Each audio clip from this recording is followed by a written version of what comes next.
The transport ship touched down on Valdris Prime with a loud thud. Lihanna stepped out and looked up at the massive buildings around her. Everything was big here. Really big. The buildings reached up into the purple sky like metal mountains. Strange flying vehicles moved between them like birds. "Welcome to the Galactic Combat Academy," said a voice behind her. Hannah turned around. A huge creature stood there. It looked like a lizard that learned to walk on two legs. Its skin was green and covered in scales. Its eyes were yellow and cold. When it spoke, Hannah could see rows of sharp teeth. "I am Commander Vextera," the creature said. "You are the human." "Yes, yes, sir." Cadet Lihanna from Earth. The commander looked her up and down. Hannah was not very tall. She had black hair tied back in a simple ponytail. Her uniform was clean, but looked small next to the commander's huge armor. Commander Vextara said. "You look soft." Other cadets were walking around the landing area. They all looked different from each other, but they all looked strong. One had forearms and muscles like rocks. Another had metal parts instead of skin. A third one looked like it was made of glass that could cut you. They all stopped to stare at Hannah. She heard them talking in low voices. "Is that the human? She looks so weak. How did her species even get here?" "I heard they are not real fighters. They just talk a lot." Commander Vextara heard this too. He made a sound like a laugh, but it was not friendly. "Follow me, Cadet," he said. "Time to see what humans are really made of." They walked through the academy grounds. Everything was built for beings much bigger than Hannah. The doors were too tall. The steps were too high. She had to work hard just to keep up. "This is the Combat Training Center," Commander Vextara said as they passed a large building. Through the windows, Hannah could see creatures fighting each other. They moved fast and hit hard. The sounds of battle came through the thick walls. "This is the Strategy Center," he said, pointing to another building. "And this is the Medical Center. You will probably need it." They reached a smaller building. "This is where you will live," the commander said. "Your room is on the 3rd floor. Try not to break anything." Hannah climbed the stairs. Each step was made for legs longer than hers. By the time she reached the 3rd floor, she was breathing hard. Her room was small but clean. There were 2 beds. Someone was already there, sitting on one of them. "You must be Hannah," the person said in Korean. "I am Park Jiho." Hannah felt happy to hear her own language. "Hello, Jiho, are you from Earth too?" "Yes, I arrived last week." Jiho stood up. He was tall and thin with kind eyes. "I should warn you about this place. It is not like Earth." "What do you mean?" Jiho walked to the window. "Look outside. See those creatures? They are all from warrior species. Their planets are full of fighting. They grow up learning to hunt and kill." Hannah looked out the window. In the yard below, she saw a group of cadets practicing. One had claws like knives. Another could move so fast it was hard to see. A third one was lifting weights that looked like they weighed more than a car. "The teachers think we are weak," Jiho continued. "They think humans are just smart animals that learn to use tools. They do not think we belong here." "But we are here," Hannah said. "That must mean something." "Yes. But why?" "I heard the teachers talking. They said Earth wants to join the Galactic Council. To do that, we need to prove we are not just, what did they call it? Prey animals with technology?" That night, Hannah went to her first class. It was called Combat Theory. The teacher was another lizard-like creature, but smaller than Commander Vextera. His name was Instructor Krellanath. "Today, we will talk about physical strength," Instructor Krellanath said. He looked right at Hannah. "Some species are strong, some are weak. As the strong survive. The weak become food." He pulled up a big screen. It showed pictures of different alien species. "The Vorthok Empire," he said, showing a picture of the 4-armed creature Hannah had seen earlier. "Bone density 3 times that of most species. Muscle mass that can lift 2 tons. Reflexes faster than thought." The 4-armed creature in the class sat up straighter. His name was Grixel. He looked proud. The Nexari Collective, the teacher, continued. He showed the creature with metal parts, cybernetic enhancements that make them perfect killing machines. They can see in the dark, move without sound, and strike before their enemies know they are there. The metal creature Zethmira nodded. Her red eyes glowed in the dark. The Corvani Dominion, the teacher said. The picture showed the glass-like creature. Crystalline bodies that can deflect energy weapons. They are living shields that can also cut through steel. Crystal creature Thokfar made a sound like wind chimes. It was probably laughing. And then Instructor Krelanath said, "We have ... humans." He showed a picture of a human. It looked small and weak next to the other pictures. "Humans," he said slowly. "Average strength, average speed, average reflexes. Soft skin that cuts easily, bones that break. No claws, no armor, no natural weapons." The class was quiet. Everyone was looking at Hannah and Jeho. "Tell me, Cadet Lee," the instructor said, "what makes humans think they belong in a combat academy?" Hannah stood up. The room felt very quiet. I think humans are good at learning." Learning. Instructor made that unfriendly laugh sound. "You think you can learn to be as strong as a Vorthok? Learn to be as fast as an Exari?" "No, sir. But maybe we can learn other things." "Like what?" Hannah thought for a moment. "Like how to survive when we are not the strongest." The instructor stared. At her? Survive? "This is a combat academy, not a survival school. Here, only the apex predators succeed." He turned to the class. "Next week, we will have the arena trials. Only the strongest species attempt them. It is where we separate the hunters from the hunted." After class, Hannah walked back to her room with Jeho. Other cadets moved out of their way, but not with respect. They moved like people avoiding something they might step on by accident. "The arena trials," Jeho said quietly. "I have heard about them. They are very dangerous. Only the warrior species try them. What happens in the trials? No one talks about it much. But I heard that many cadets who try them do not come back." That night, Hannah lay in her bed thinking. Outside her window, she could see the arena. It was a huge building with no windows. It looked like it was waiting for something. She thought about what the instructor had said. Apex predators. Hunters and hunted. Strong and weak. But Hannah remembered something from Earth. She remembered learning about human history. Humans were never the strongest animals on Earth. They were not the fastest or the most dangerous. But somehow they had survived when stronger. Animals had not. Maybe there was more than one way to be strong. The next morning, Hannah made a decision that would change everything. The next morning, Hannah walked to the Academy Records building. She needed to learn about the arena trials. The building was old and full of dust. Most cadets never came here. They were too busy training their muscles and claws. Inside, she found a small, round creature sitting behind a desk, covered in books. He had big eyes and gray skin. When he saw Hannah, he looked surprised. "A human? In the records building?" he said. "I am Archivist Dokthul. What do you want?" "I want to know about the arena trials," Hannah said. Dokthul's big eyes got even bigger. "The arena trials? Child, those are not for your kind. Those trials are for apex predators only. Please, I just want to learn about them." The archivist looked at her for a long time. Then he got up and walked to a wall covered in old books. "Very well," he said, "but do not say I did not warn you." He pulled out a thick book. It was old and heavy. The cover showed a picture of the arena. "The arena," Dekel said, opening the book. "It was built 1,000 years ago by the First Galactic Council. It was made to test warriors from different worlds." He showed her pictures. The arena looked like a giant metal egg. Inside, it could change into any kind of place. Mountains, forests, oceans, deserts, all made by machines. "The arena reads each creature that enters," he continued. "Then it creates the perfect test for them. It makes challenges that push each species to their limits." Hannah looked at the pictures. "What kind of challenges?" "That depends on who enters.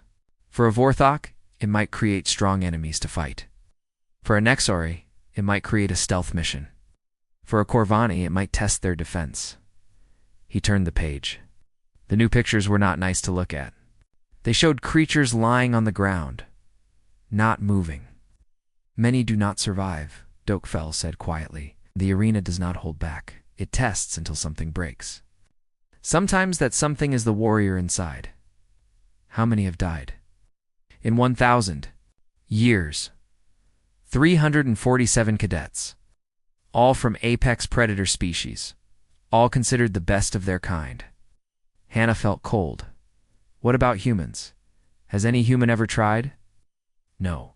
Humans have only been in the academy for 6 months. No human has been foolish enough to try. Dokefell showed her more pictures. These showed creatures that had survived the trials. They all looked different, but they all had the same look in their eyes. They looked like they had seen something terrible and lived through it. Those who survive are changed, he said. Arena does not just test strength, it tests everything.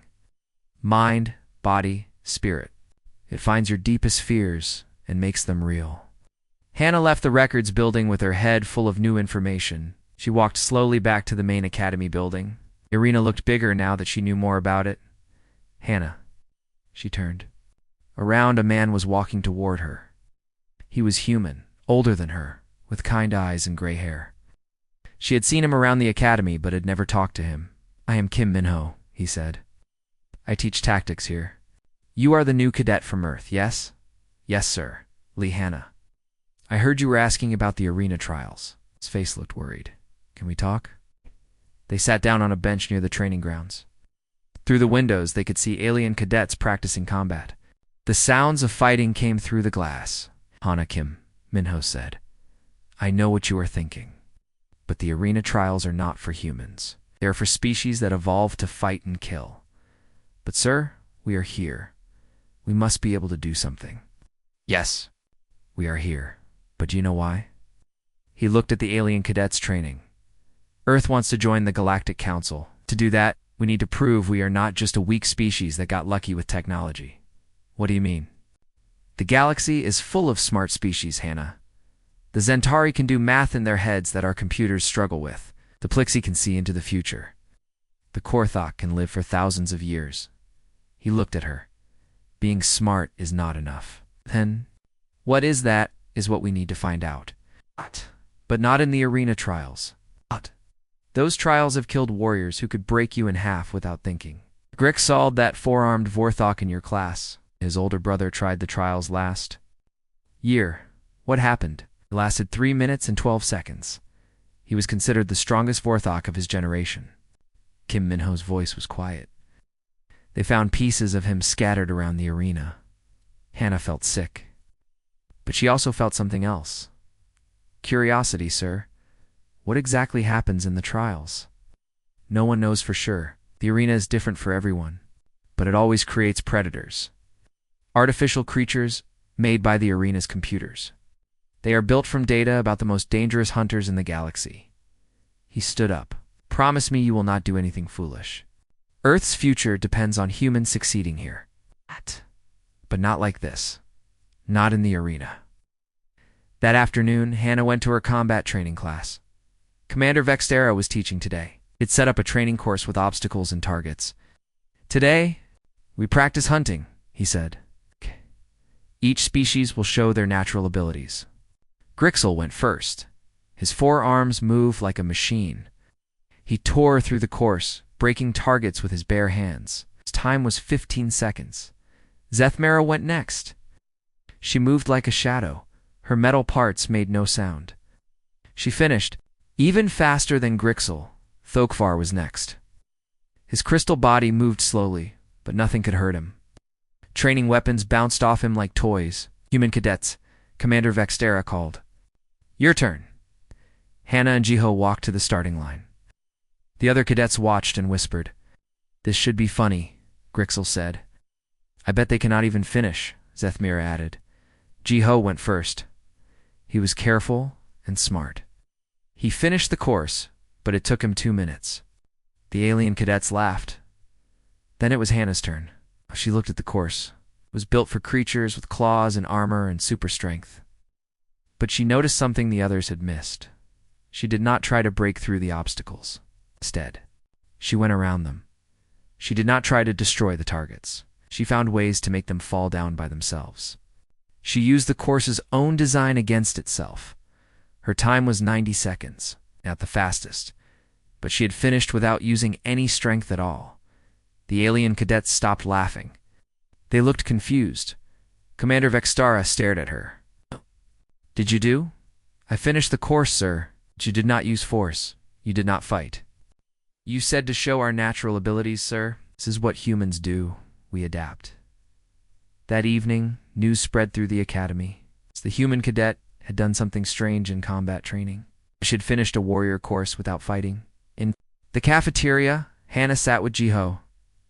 The alien cadets kept looking at their table. "They are talking about you," Jiho said. "They do not understand what you did today." "Good," Hannah said. "Maybe it is time they learned something new." "What do you mean?" Hannah looked out the window at the arena. "I am going to volunteer for the arena trials." Jiho dropped his food.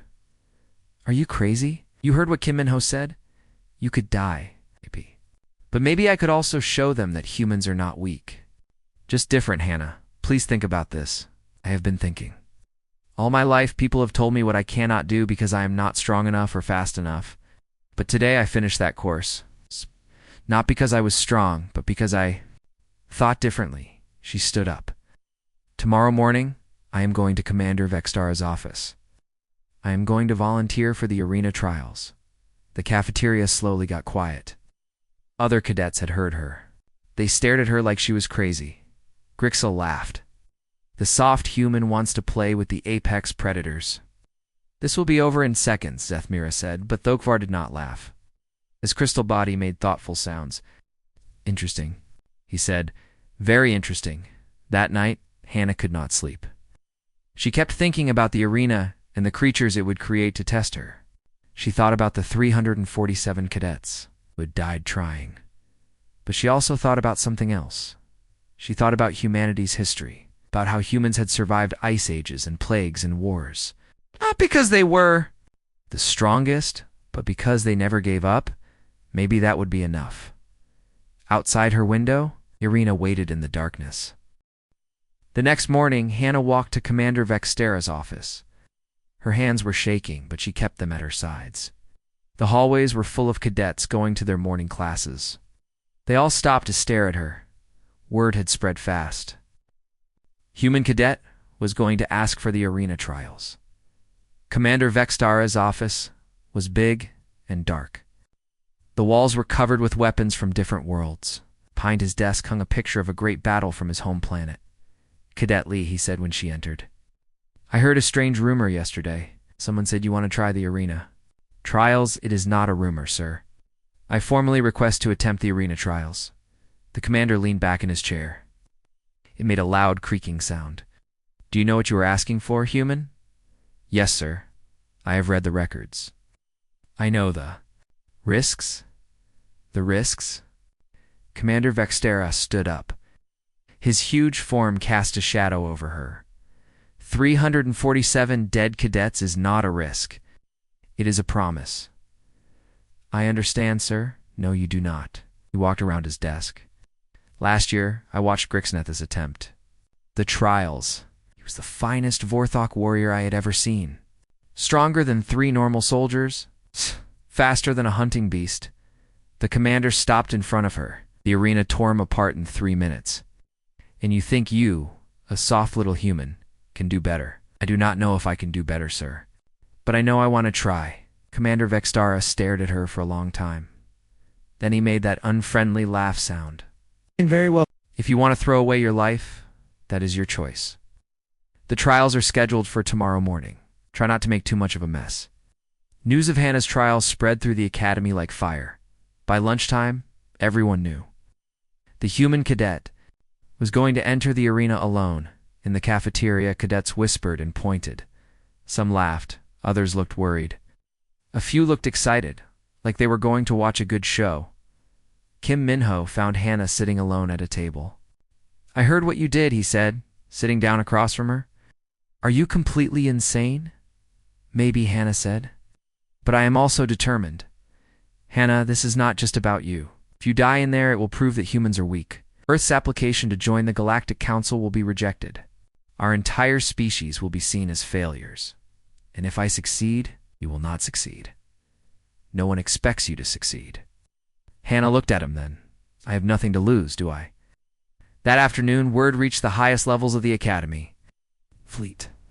Admiral Takavresh of the Hegemony Council was coming to watch. He was the most powerful military leader in the galaxy. His species, the Kralthik, had conquered dozens of worlds. This should be amusing, Admiral Takavresh said when he arrived. He was tall and thin, with skin like black metal. His eyes were silver and cold. I have never seen prey voluntarily enter a predator's den. The arena was prepared for the next. Morning. Technicians worked all night making sure the systems were ready. The arena's AI, called Nexus 7, ran test after test. Subject, human female. Nex US 7 reported to the control room. Species classification, non-apex predator. Threat level, minimal.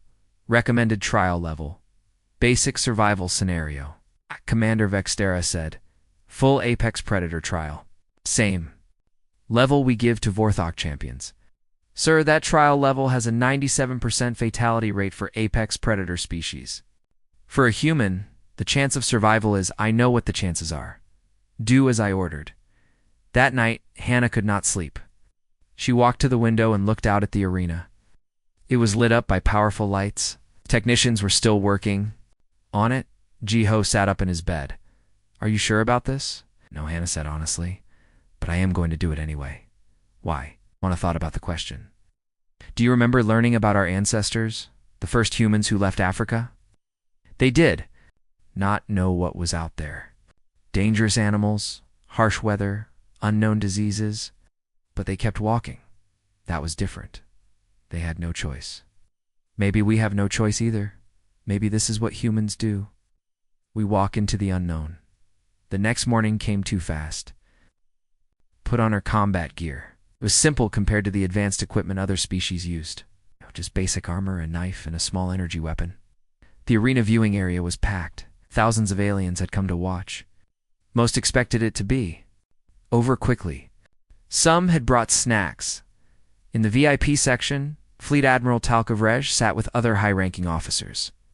He looked bored already. How long do you think she will last? Asked General Korthok. 30 seconds, the Admiral replied. Maybe less. Commentator. Zilthak stood at his broadcasting station. He was a tall, thin creature with a voice like music. Ladies and gentlemen, he announced, today we witness something unprecedented. A human, a non-apex predator species, has volunteered for the arena. Trials. The crowd made sounds of amusement and disbelief. Cadet Lee Hannah from the planet Earth will face the same trial level given to our finest apex predator warriors. If the arena has been configured for maximum challenge. In the preparation room, Hannah checked her equipment one last time. Kim Minho was there with her. Last chance to change your mind, he said. I know. The arena will scan you first. It will try to understand what kind of creature you are, and it will create the perfect test to defeat you. What do you think it will create? Do not know. Humans are new to the galaxy. The arena has no data on us. It might create anything. A door opened. Commander Vextara entered. It is time, he said. Hannah walked through long corridors toward the arena entrance. Her footsteps echoed in the empty halls. Behind her, she could hear the crowd getting louder. The arena entrance was a massive door made of black metal. It had no windows. Once it closed behind her, she would be alone. Any last words? Commander Vextera asked. Tell them I said hello, Hannah replied. The door opened with a deep, rumbling sound. Inside, the arena was dark and quiet.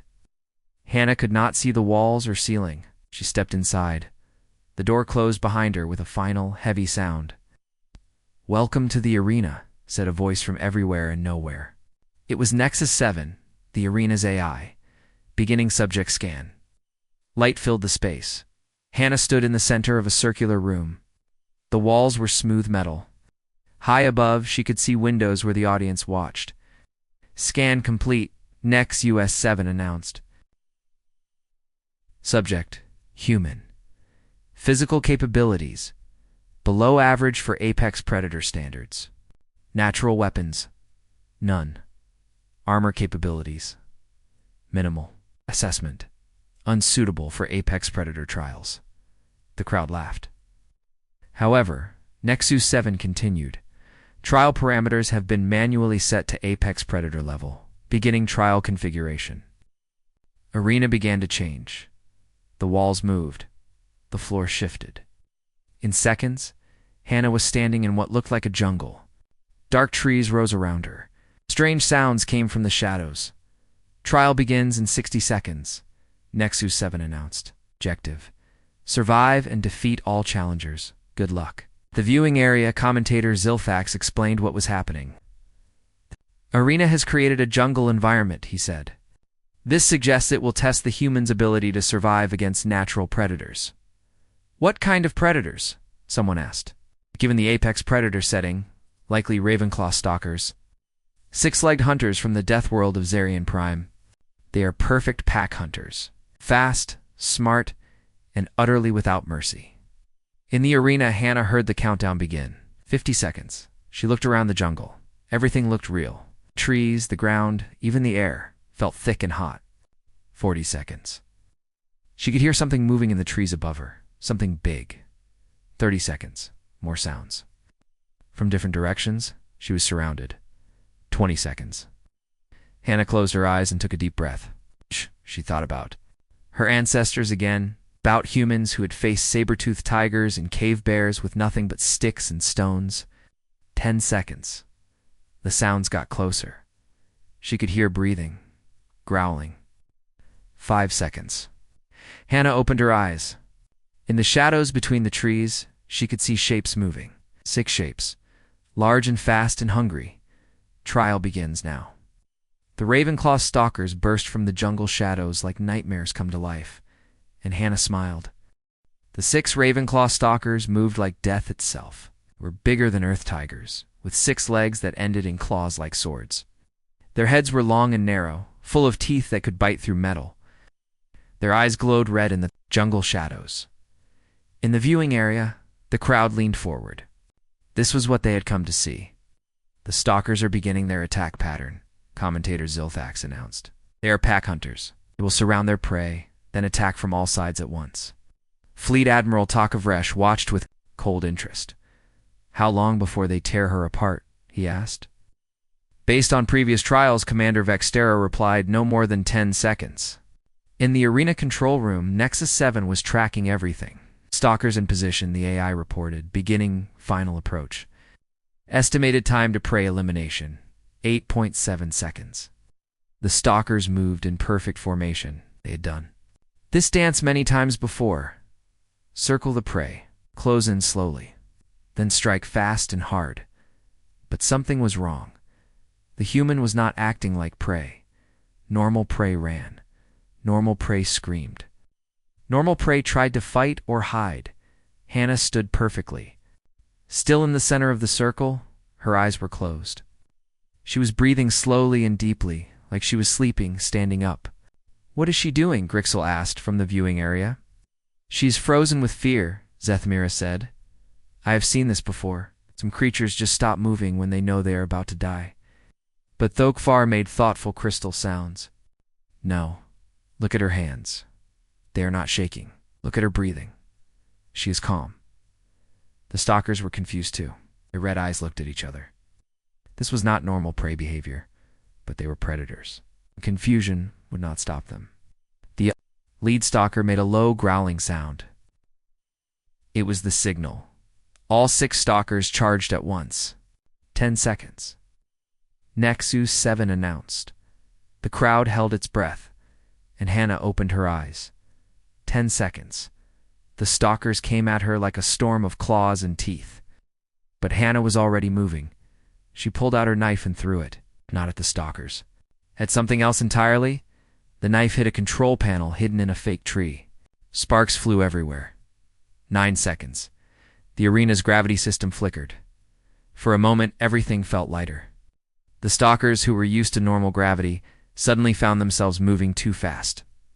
Their perfect attack formation fell apart, but Hannah had expected this. She used the moment of lighter gravity to jump higher than should have been possible. She landed on the back of the lead stalker. 8 seconds. The lead stalker tried to throw her off, but Hannah was not trying to hurt it. Instead, she grabbed its head and turned it toward the second stalker. The two creatures crashed into each other with a sound. It's like thunder. 7 seconds. The third stalker came at her from the left.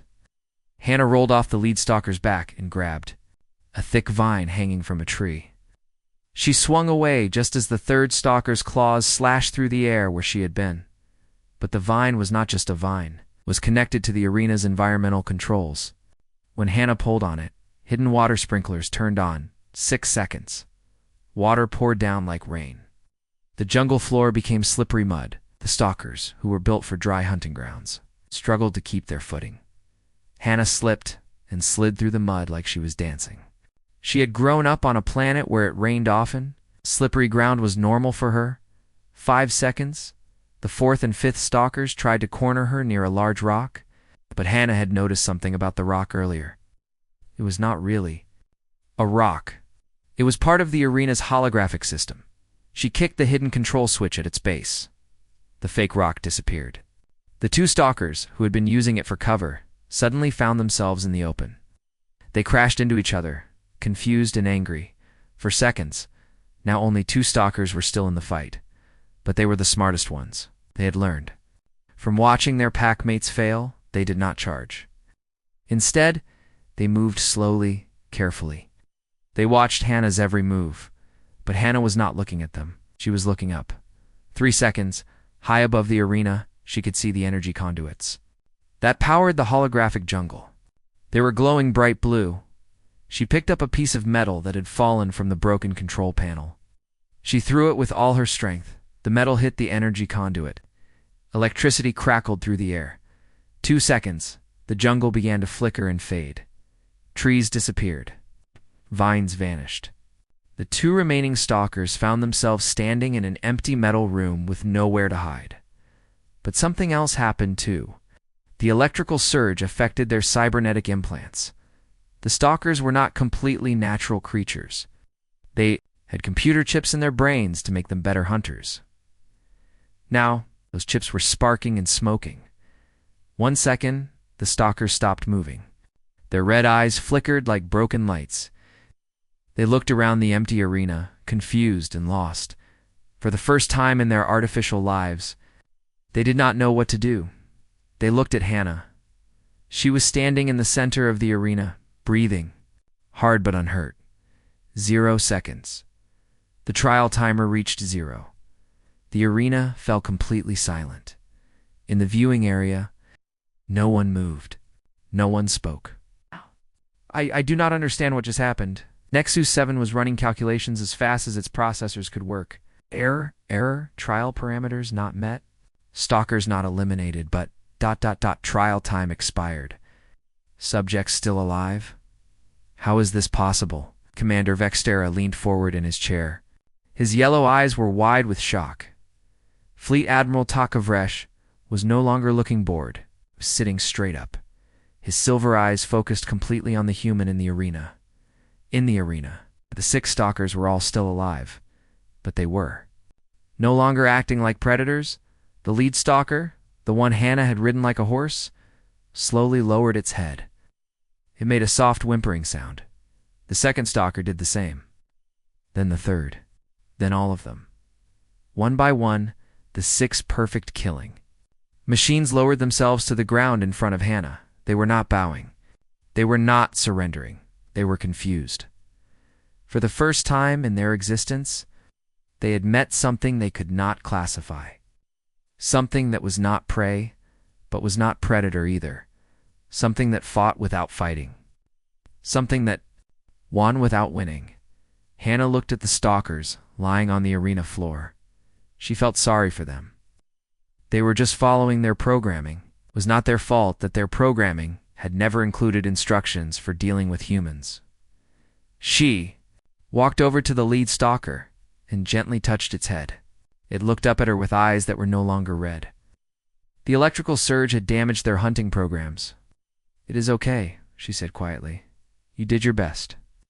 The stalker made a sound like a purr in the viewing area. Someone finally spoke. "Did she just pet it?" Grixel asked. "I think she did," Zethmira replied. Thokvar's crystal body was ringing like bells. It was the sound his species made when they were very excited. "Remarkable," he said. "Absolutely remarkable." Seven was still trying to understand what had happened. Subject did not defeat challengers through combat. Subject did not eliminate challengers. Subject modified arena parameters during trial. This is unprecedented. Commander Vextara stood up slowly. His big hands were shaking. "She did not fight them," he said quietly. "She made them fight each other. She turned our own arena against itself." Fleet Admiral Tokavresh was silent for a long moment. Then he began to laugh. But it was not the cold, unfriendly laugh of someone making fun. It was the laugh of someone who had just seen something amazing, incredible, he said. The human did not win by being stronger or faster. She won by being... What is the word? Clever. More than clever, Commander Vextara said. She understood something about the trial that we did not. She understood that sometimes the best way to defeat your enemies is to make them defeat themselves. In the arena, Hannah looked up at the viewing windows. She could see thousands of alien faces staring down at her. Some looked shocked. Some looked amazed. Some looked frightened, but none of them looked like they thought she was weak anymore. Nexus 7 made an announcement. Trial concluded. Subject ... survived. Arena systems returning to standby mode. The jungle hologram flickered back to life. The stalkers slowly got to their feet. But they did not look at Hannah like prey anymore. They looked at her like ... something else, something new. As Hannah walked toward the arena exit, the 6 stalkers followed her, not hunting, just ... following. Like they wanted to learn something from her. The arena door opened, and Hannah stepped out into the hallway. Behind her, the stalkers watched until the door closed. The viewing area, the crowd was finally starting to talk again. But they were talking quietly, like people in a library. "How did she do that?" someone asked. "I do not know," someone else replied. "Is this what humans can do? If it is, then we have seriously underestimated them." Fleet Admiral Tokavresh stood up to leave. As he walked past Commander Vextara, he stopped. "Commander," he said, "I think we need to have a very serious talk about these humans." Hallway. Hannah was walking back to her room. Her legs felt weak now that the danger was over, but she was smiling. She had done it. She had survived the arena trials. But more than that, she had shown the galaxy something new. She had shown them that there was more than one way to be strong. Kim Minho was waiting for her at the end of the hallway.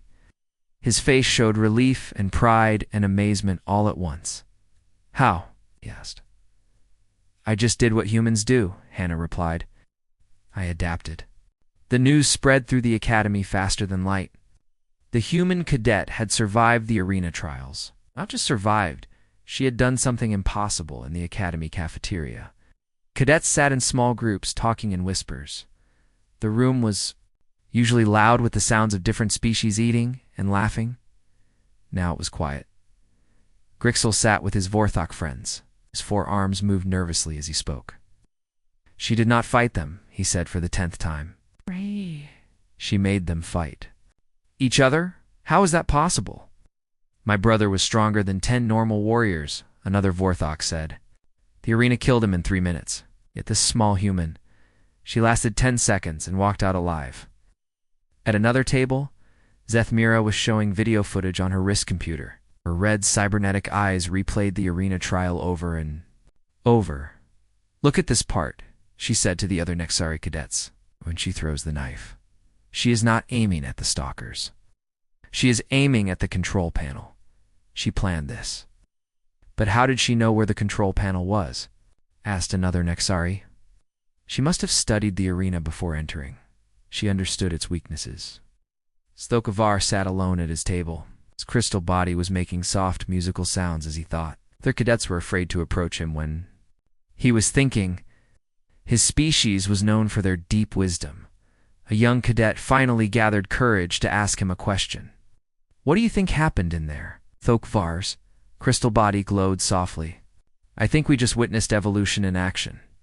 "What do you mean?" "For 1,000,000 years, the strongest species have ruled the galaxy. The fastest, the most deadly, the most powerful. But today we learned that there is another kind of strength. The strength to change the rules of the game." In Commander Vextara's office, an emergency meeting was taking place. Fleet Admiral Takovresh sat across from the commander. Between them was a holographic display showing the arena trial. From every angle, "Play it again," the admiral said. Commander Vextara touched a control. The trial began again. They watched Hannah throw her knife at the control panel. "There," the admiral said. "Stop it there." "How did she know that panel controlled the gravity?" "Had been wondering the same thing," Commander Vextara replied. "I reviewed her academy records. She spent 3 days in the archives before the trial. She also visited the arena maintenance areas. She studied our own facility and used it against us." "It appears so." The admiral leaned back in his chair. "In 50 years of military service, I have never seen anything like this. She turned our greatest testing ground into her ally. What does this mean for humanity's application to the Galactic Council?" Commander Vextara asked. Fleet Admiral Takovresh was quiet for a long moment. "It means everything has changed." In the medical center, Dr. Keltharian was examining Hannah. She was bruised and tired, but not seriously hurt. The doctor was a tall, thin creature with gentle eyes. "Remarkable," he said as he checked her vital signs. "No major injuries. How did you avoid getting hurt?" "I tried not to be where the claws were," Hannah said simply. Kim Minho was sitting nearby. He had not stopped smiling since Hannah returned from the arena. "The whole galaxy is talking about you," he told her. "Communication networks are buzzing with reports of what happened." "What are they saying?" "Many things. Some are calling it impossible. Others are calling it cheating. But most are calling it genius." Dr. Keltharian finished his examination. "You are free to go. But I recommend rest. What you did today was... stressful." As they left the medical center, Kim Minho and Hannah walked slowly through the academy corridors. Other cadets stopped to stare at her. But they were not staring the same way they had before. Before they had looked at her like she was weak prey. Now they looked at her with something different. Respect. And maybe a little fear. "Things are going to be different now," Kim Minho said. "Different how?" "The galaxy thought humans were just another weak species. Smart maybe, but weak. Today, you've proved that being different is not the same as being weak." They reached Hannah's dormitory building. Park Ji-ho was waiting outside with a group of other human cadets. When he saw Hannah, he ran to her. "You did it," he said, hugging her tightly. "You actually did it. We all did it," Hannah said. "Every human who came to this academy? We all proved that we belong here." Later that evening, there was a formal academy assembly. All cadets and instructors gathered in the main hall. It was the first time such a meeting had been called in years. Fleet Admiral Takovresh stood at the front of the hall. His voice carried to every corner of the room. "Today," he began, "something unprecedented happened in our arena. A cadet from a non-apex predator species survived the full apex predator trial." The hall was completely silent. "But more than that," he continued, "she demonstrated a new form of warfare, a way of fighting that none of our military academies have ever taught." He looked directly at Hannah, who was sitting with the other human cadets. "Cadetly, Hannah showed us that victory does not always come from strength or speed. Sometimes it comes from understanding your environment better than your enemies understand themselves." Murmurs ran through the crowd. "Effective immediately," the admiral announced. "The Galactic Council will fast-track Earth's application for full membership. Any species that can produce warriors like this deserves a place at our table." The alien cadets turned to look at the human section. But instead of the mocking looks from before, their faces showed something new: curiosity, respect, and for some, desire to learn. After the assembly, something remarkable happened. Other cadets began approaching the humans, not to mock them, but to ask questions. Grixel was the first. He walked up to Hannah with his forearms held in a gesture of respect. "I want to learn," he said simply. "Will you teach me?" "Teach you what?" "How to think like you think. How to see things differently." Soon, a small crowd had gathered around Hannah, cadets from different species, all asking similar questions. "How did you know the gravity controls were in that tree? Why did you use the water sprinklers? How did you make the stalkers confused?" Hannah looked at all the eager faces around her. A few days ago, these same cadets had laughed at her. Now they wanted to learn from her. "I can try to teach you," she said. "But first, you have to understand something important." "What?" "I did not win because I am better than you. I won because I am different from you. And being different gave me different ideas." Zethmara stepped forward. "What do you mean?" "All of you are from warrior species. We're born to be strong and fast and deadly.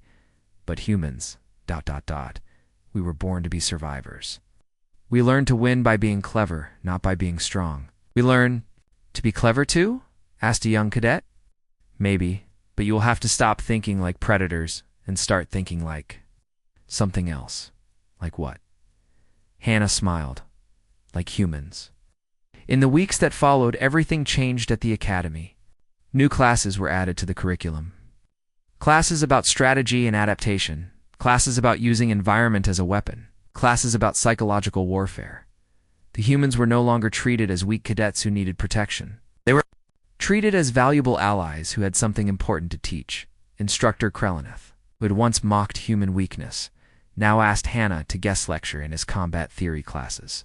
Today he announced to his students, "We will learn about adaptive warfare from someone who mastered it." Commander Vextera personally requested that Hannah help redesign the Academy's training programs. "We have been teaching our cadets to be better predators," he told her. "But you have shown us that there are other ways to win. We need to learn those ways too." Even Nexus 7, the arena AI, was reprogrammed to include new types of trials. Trials that tested cleverness instead of strength. Trials that rewarded thinking differently. The news spread beyond the academy. Across the galaxy, military leaders began studying the footage of Hannah's trial.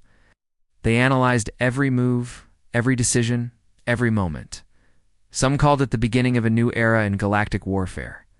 Others called it proof that intelligence could triumph over brute force. But everyone agreed on one thing: humanity had announced itself to the galaxy in a way no one could ignore. 6 months later, Earth was formally accepted into the Galactic Council. The ceremony was held on Valdris Prime at the same academy where Hannah had first arrived. As the Earth delegation signed the membership treaty, Fleet Admiral Tokovresh made a speech. "Today we welcome humanity not just as our allies, but as our teachers. They have shown us that there are many ways to be strong. And sometimes the best strength is the kind that others do not expect." After the ceremony, Hannah walked back to the arena one last time. The building looked the same as always. It's big and dark and mysterious. But she knew it was different now. Inside, new challenges waited. Challenges designed not just for apex predators, but for thinking beings of all kinds, Kim. Minnow joined her as she stood looking at the arena. "Any regrets?" he asked. "No," Hannah said. "But I do wonder about something." "What?" "What would have happened if I had been wrong? What if my plan had failed?" Kim Minho smiled. "Then you would have failed like a human, trying something new, even when it seemed impossible. And that would have been enough for our species." "Yes, because trying impossible things is what humans do best." Hannah nodded. Around them, cadets from dozens of species walked to their classes. Human cadets and alien cadets, learning together. She had entered the arena alone as just another cadet, but she had left it as something more. She had left it as a bridge between humanity and the stars. That, she thought, was pretty good for 10 seconds of work.